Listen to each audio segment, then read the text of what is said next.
the Bean Ninjas podcast, where you get an all-access pass to see what happens behind the closed doors of a fast-growing global bookkeeping and financial reporting business.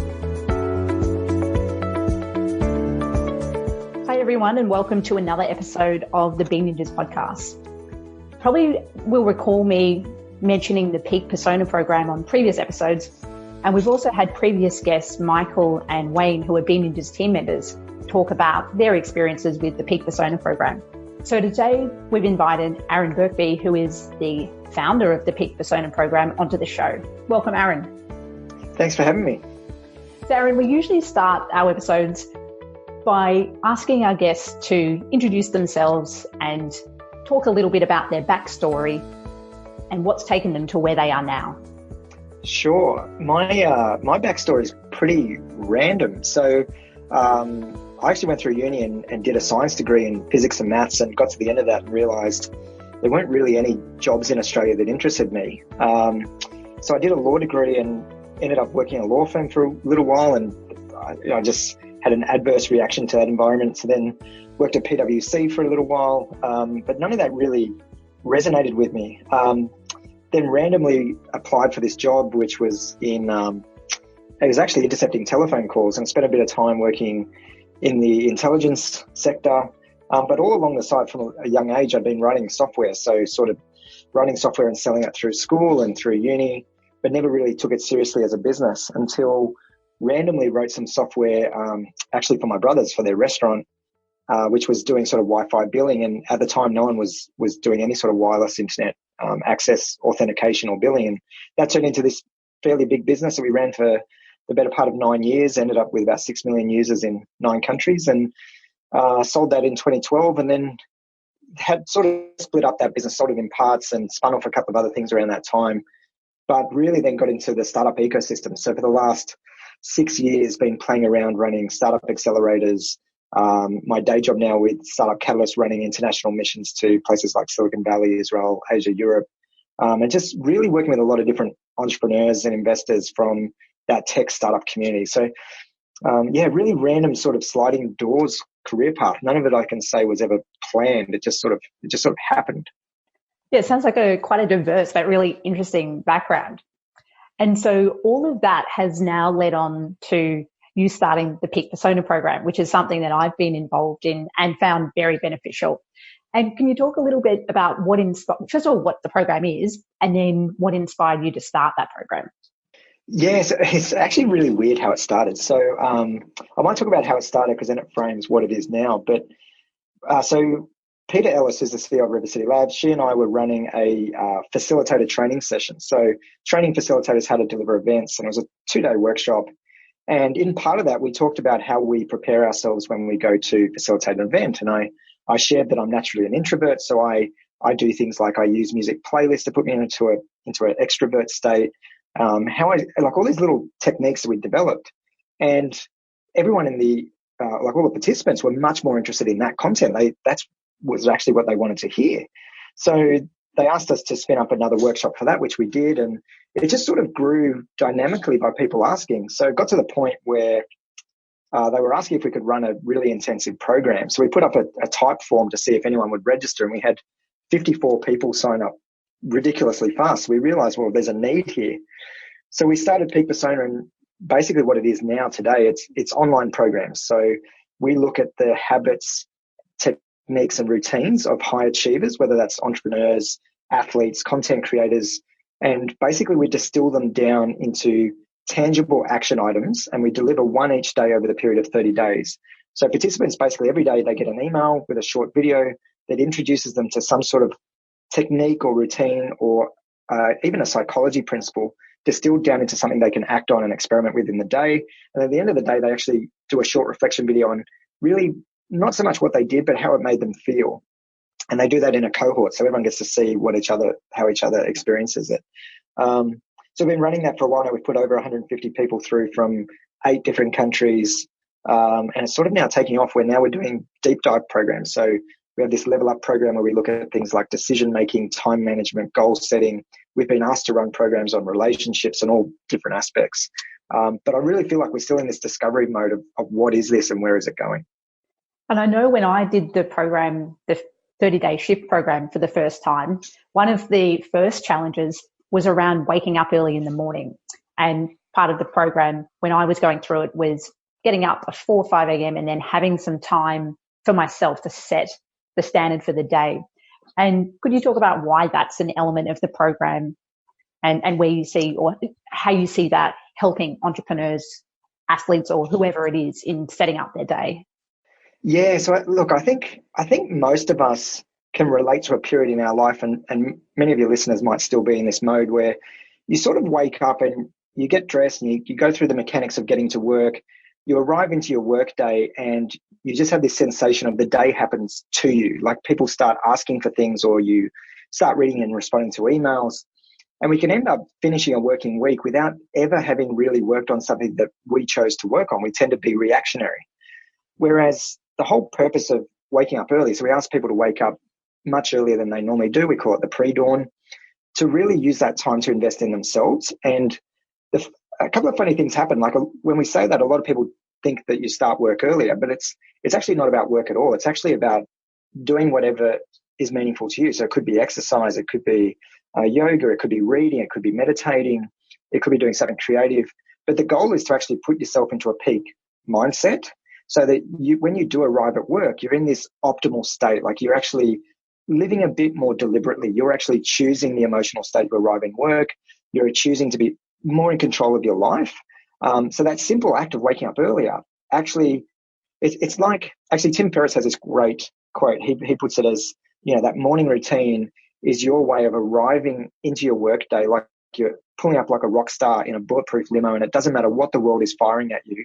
You're pumping on all cylinders and just energized and ready to smash your day, as opposed to sort of being that victim mentality where the day happens to you. So that's a key part of the morning routine. And look, for some it's quite hard because they're night owls. But if you look at most people who are night owls, their night is actually spent recovering from the damage of their day that happened to them. They sit and vegetate in front of Netflix, they'll drink some glasses of wine, and all of that is the recovery mode, as opposed to shifting it to a morning routine where you're engineering your day and engineering your mindset. Great. That's a great explanation. And I like the way that you described it in terms of arriving into your day and taking control rather than allowing the day to happen to you.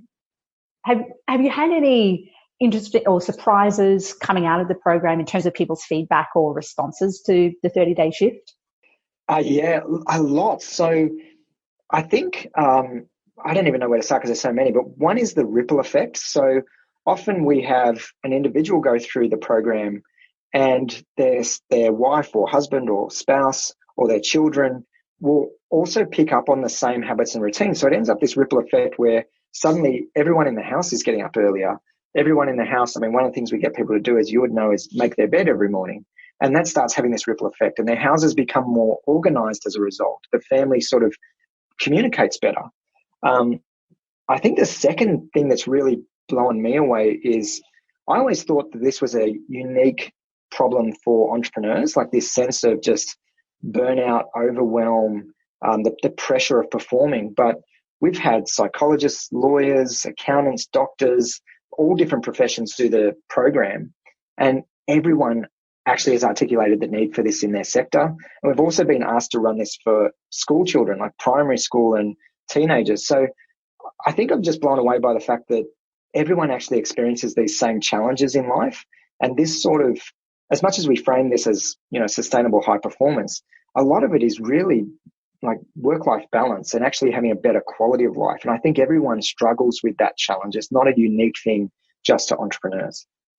And I think that leads nicely into a conversation about some of the other programs that you run. And you mentioned that one of them was around time management. And I was wondering if you could talk about some of the key techniques that you teach or have the participants of the time management program go through. Sure. So I think, a big part of time management actually starts with our mentality. So I think, going back to what I mentioned before about those concepts of being in control of our time and deliberately choosing how we spend our time, that actually starts with the recognition that we're in control of how we spend our time. And I think many people will say they're busy and they don't have time to do X, Y, Z. And they talk about spending their time, but they don't actually realize that everyone has the same amount of time. High achievers have the same amount of time as people who aren't achieving at the level they want to. The difference is, when you change your language around it, so how do I, instead of spend my time, how do I invest my time? And taking ownership of when you say you're busy, that's a choice. Everything that you do, even if it's an obligation to someone else, it is actually a conscious choice that you're making how you spend your time. And that, some participants are quite confronted by that when you tell them that, look, this is actually your choice. Your life is by your design. They want to deny that. They want to blame someone else or say, no, it's because my boss asked me to do this or this or this. But really, ultimately, we all have that control.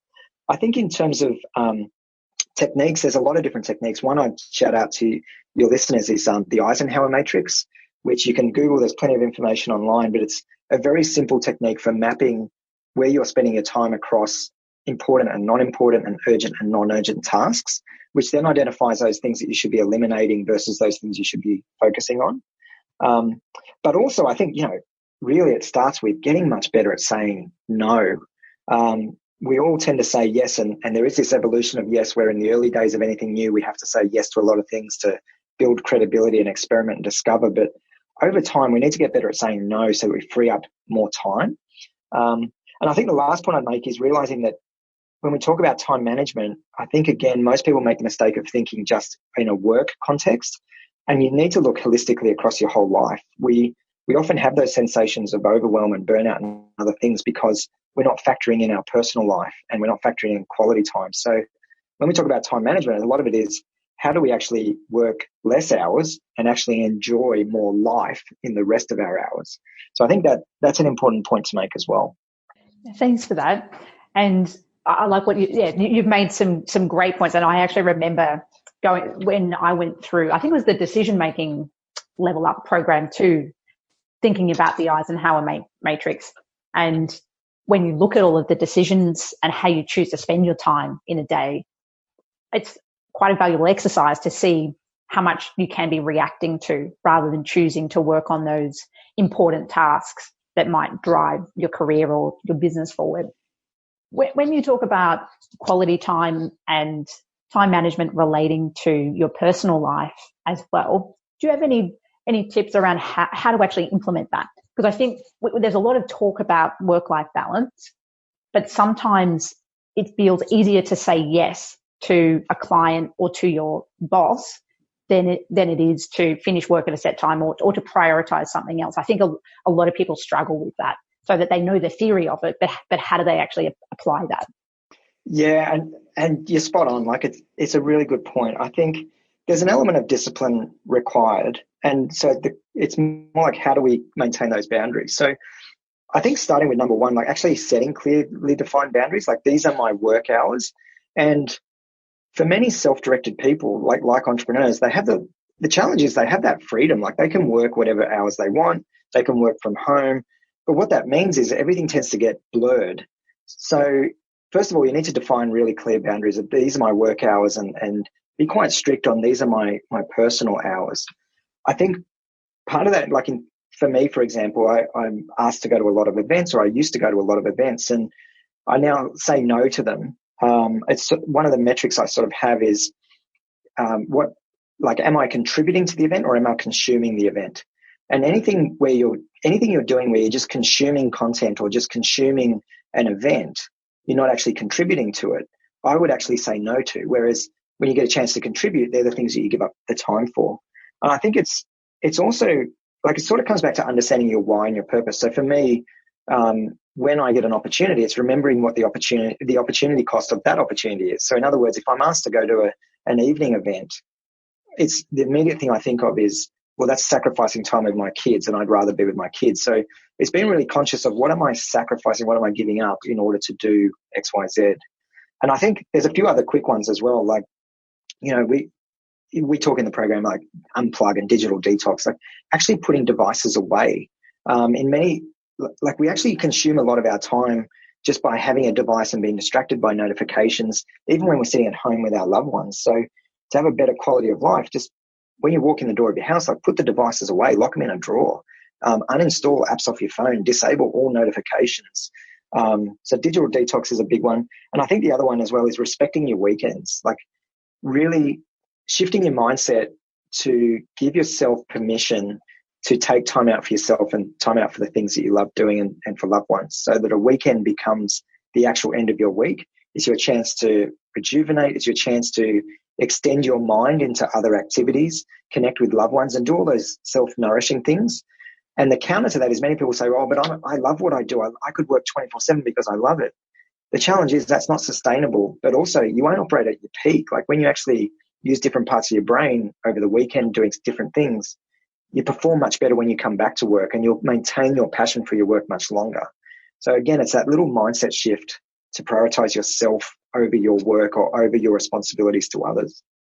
And just hearing you talk about that reminds me of if I'm surfing or if I'm on a long drive, that sometimes that's when I have my best ideas. It's not actually when I'm sitting in front of my computer. And I know in the past I have had trouble creating boundaries around when I do work and when I don't work. And often, especially in the early years of BeNinjas, I would be working on the weekend, which would then mean that I wouldn't have opportunities to do things like go on those long drives or go surfing. And so I wouldn't come up or have that thinking time to come up with those ideas.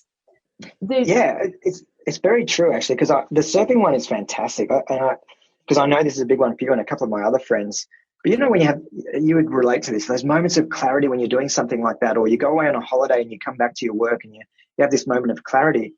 Like the fact is, you can engineer that into your every week. You don't need to wait for that big holiday or that big moment. You can actually have those moments every single week, which will make you much more focused, just exactly like you find with the surfing. And that's Peak Personas actually helped me with that. With the early morning, my morning routine now is to get up, and then as soon as it's light, which in summertime it's easier at the moment, and then drive to the beach. And then if the surf's good, go for a surf. And if it's not, then I can go for a run or a beach walk. And I know that I love surfing and it puts me in a great state. But until I was getting up that early every morning, I wasn't going for a surf as frequently as I would like, which is silly when you know that these things can really help you. So I also wanted to chat with you a little bit about the decision-making program. I think there's a bit of overlap there with decision-making and time management. And I went through the Level Up decision-making program with you and really enjoyed it. I enjoy thinking strategically, but also learning about different frameworks and how to make good decisions, and also reflect on decisions that you have made to see whether you can improve. So what would be the key takeaways or strategies in relation to the decision-making part of your program?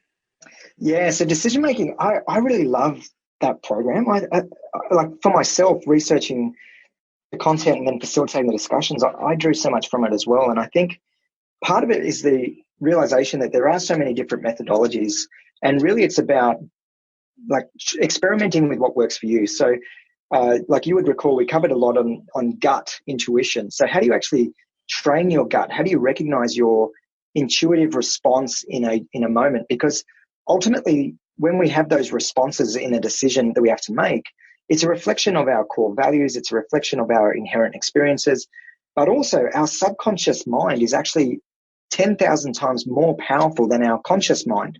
So how do we then actually put ourselves into moments where we're sort of reverting our decision-making to our subconscious rather than our conscious? And that comes back to what we were just talking about, like things like going for a surf, or for me, it's like a long motorbike ride or a drive at night. Gives me this clarity. When you remove yourself from the immediacy of your decision, you can have this clarity over it where it's more intuitive. You're in tune with your gut response. I think then there's a whole heap of logical decision-making tools. So we went through different systems of actually mapping out like pros and cons, actually measuring the likelihood of outcomes. So as a human, we tend to overestimate or over-exaggerate the downside. We're very risk adverse naturally, and that comes from our genetic evolution of, being trying to avoid being hunted by other animals and just live and survive, is that we actually overestimate the downside. So part of the process of actually writing down on a piece of paper the pros and cons of every decision, but also their likelihood of outcome and also their likely impact, like an actual measurable, tangible measure of the impact if it did go wrong or well, then you can make this objective decision as well. You end up with more clarity around, okay, if I remove emotion from this and I just look at this objectively, this is my answer. This is quite clear. Then I think there's things as well where we separate so we call them filters, but it's like actually asking yourself key questions. So if you're facing a big decision, asking yourself, how will I feel about this in 10 years' time? How would my future self feel about this? How would I feel about this if it was on the front page of a major newspaper publication, or if this was public information that I'd made this decision? But also using, we call it the boardroom, but having role models, which you just do in your head. But for me, one role model would be Elon Musk. So I asked myself the question of, what would Elon Musk do with this decision? What would his decision be? And it's fascinating how everyone has very different role models that they put on that virtual board of advisors in their head, but they're all reflections of two things. One is we choose people, we admire people that we respect because they align with our values, or because they have some sort of innate skill or ability that we don't naturally have ourselves. So by deflecting the decision to this imaginary version of Elon Musk in my head, I'm basically bringing it back to my core value system, but also I'm getting out of the immediacy of my own limiting beliefs about my abilities. And I'm projecting in, well, Elon Musk has these abilities which exceed mine, and this is what he would do. Okay, so if I remove fear, I should probably do that decision too. And you can apply that across 12 different role models in your head and end up with a bit more clarity. But ultimately, all of that is a process where we're removing our immediacy of emotion, our immediacy of limited resources or of obligations to others, or our fear of hurting others, and basically extracting ourselves from that. So projecting longer time frames, projecting unlimited resources. How would you then act or react and make a decision? So over 30 days, we introduced a whole heap of different tactics and techniques around that. But you would know from the program, what really comes out of it is your own realization of how we do layer in our emotions and limiting beliefs. And really, it's when you recognize them, you can suddenly free yourself from them and be a bit more in tune with that, intuition and gut reaction as well. Yeah, right. And I know this is something that probably lots of people would like to ask. Running the program, have there been any benefits for you personally? And then related to that, I'm interested in what your typical day looks like. I think lots of people are curious about that. It's such a, so what do I get out? I get so much value out of the program. It's phenomenal. So number one, I feel a sense of being accountable.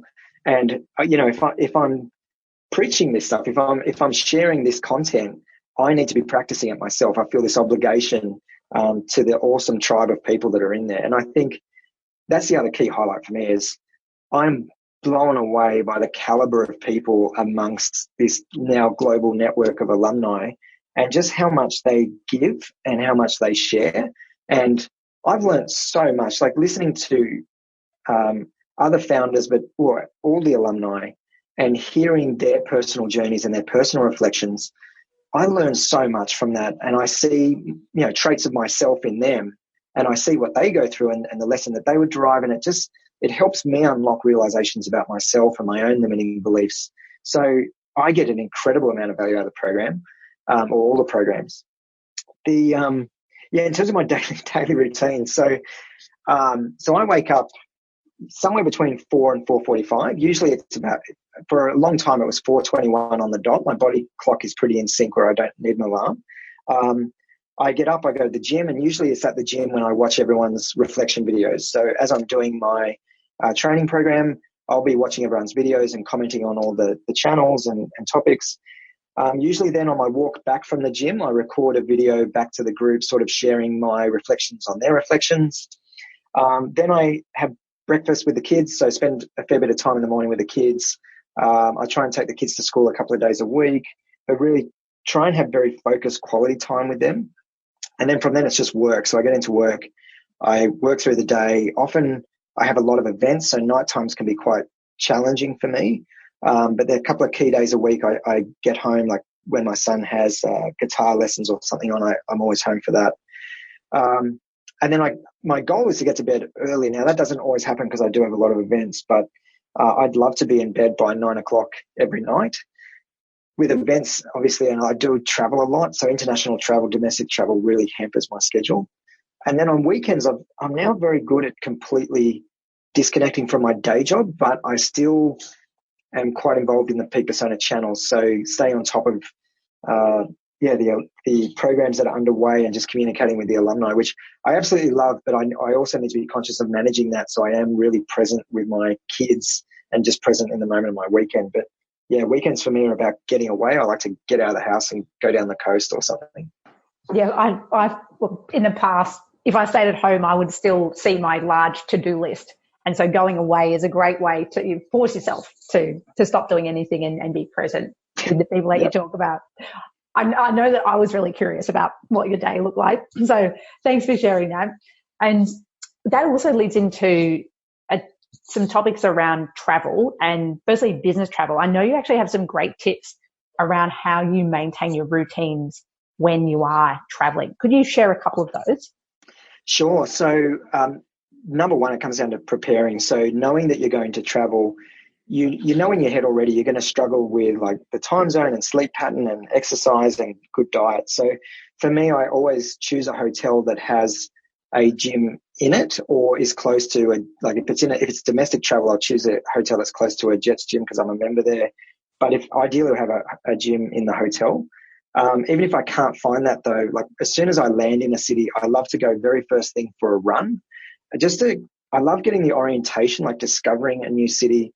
Getting out in the sunlight helps with the jet lag as well. But every morning I will get up early. I still do my pre-dawn every morning.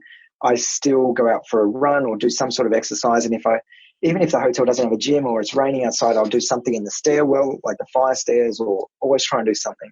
I always make my bed in the hotel as well, which sounds weird because there's room service and they make it for me. But it's as you would know from the program, it's the psychological impact of that act and setting yourself into a state of momentum for the day. I try and eat healthy when I travel, but that's not always possible. In fact, especially with Catalyst missions, they're pretty bad on the diet, and there's lots of social events. So diet I do struggle with a fair bit, but I always carry water with me when I travel. I consume a lot of water when I travel. And probably the other thing is lots of music. So I use music playlists, like you would know from the program, having curated playlists for particular modes of action, like particular moods. And I listen to a lot of music when I travel. And the last tip for me, I think, which stands out is always making the effort to call home to my kids. So the tip I have there is like FaceTime. If I just audio call, they're not that interested in chatting to dad. But if I use FaceTime and I'm out in the street and I show them the different types of vehicles or the different buildings or architecture, whatever it is, they really love seeing that different culture or that different environment. So it's a great way to reconnect with the kids as well. Yeah. And speaking of travel, I think you've recently returned from an exciting trip to Everest Base Camp. Yeah. So just got back recently from Nepal. So it was a 2-week trip up to Everest Base Camp, and it's amazing. Like everyone can do this hike. It's really phenomenal actually seeing all the different types of people that go over. An amazing experience, amazing countryside, amazing people. So I highly recommend it. But yeah, for me, we had fantastic weather going up. I was feeling amazing up until the night before we hit base camp. I came down with really bad altitude sickness. And I was in a really bad shape. So I had very bad diarrhea. I was vomiting, massively out of breath, to the point that I could only walk for short stints and I'd have to recover. It's a horrible, altitude sickness is incredibly horrible.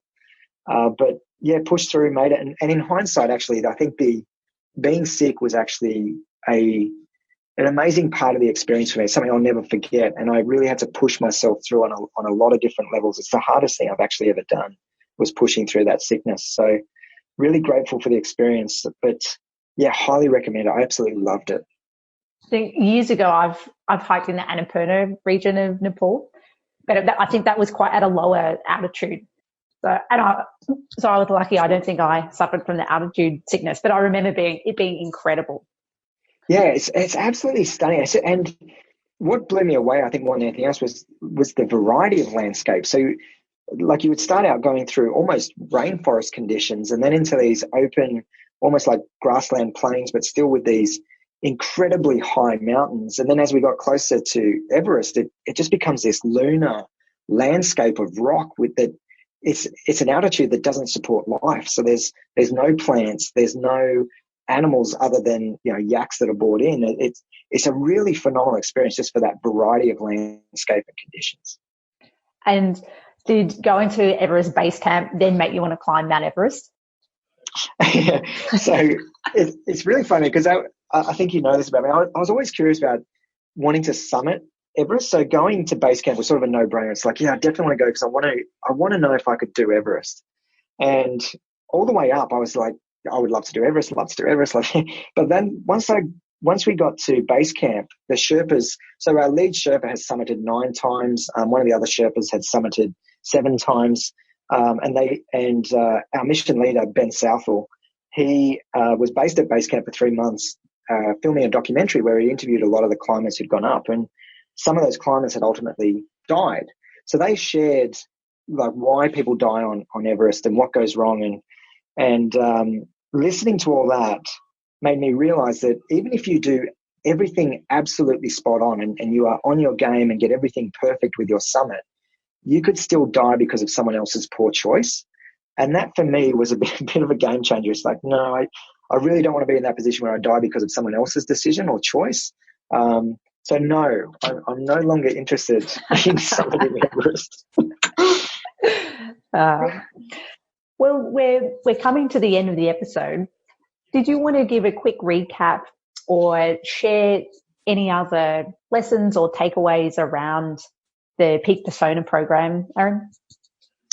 Yeah, look, I think just one key thing, which actually came up in the program that's currently underway today, but it's just this concept that I think as a society we celebrate people who work really hard. It's almost like a badge of honor that I'm putting in 10-hour days, 12-hour days, and I haven't had a day off in X amount of time. And there's this expectation that we should be doing more.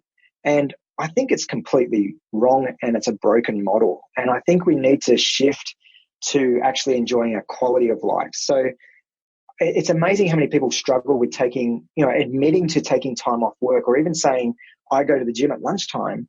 Or even saying, like in some cases, people feel pressured not even to take time out for lunch. They have to eat at their desk or skip meals. I think we need to change all of that. And I think we need to change the conversation and actually look at our quality of life and investing in our relationships more, investing time with loved ones, in doing quality time activities, and just having fun for the sake of having fun. So yeah, I encourage anyone out there, like, let's shift the paradigm. All these societal rules that turn people into lemmings, let's totally destroy that and have more humans just being human. So if there's any way we can make that happen, like let's get more humans. I'm on board. And lastly, what's the best way for people to get in touch with you, especially if they're interested in joining the Peak Persona program? Sure. So all the details for the program are up on peakpersona.com. So that's our website, or just Google Peak Persona. Otherwise, people can hit me up directly. I'm on all the social media channels. Like my Twitter handle is just Aaron Birkby. I'm on Instagram a lot as well, AJ Birkby. Or just shoot me an email. So just aaron@peakpersona.com. But more than happy for anyone to reach out at any time. Great. Well, thank you so much for coming on the show. It's been great. No, thanks for having me. This is really fun.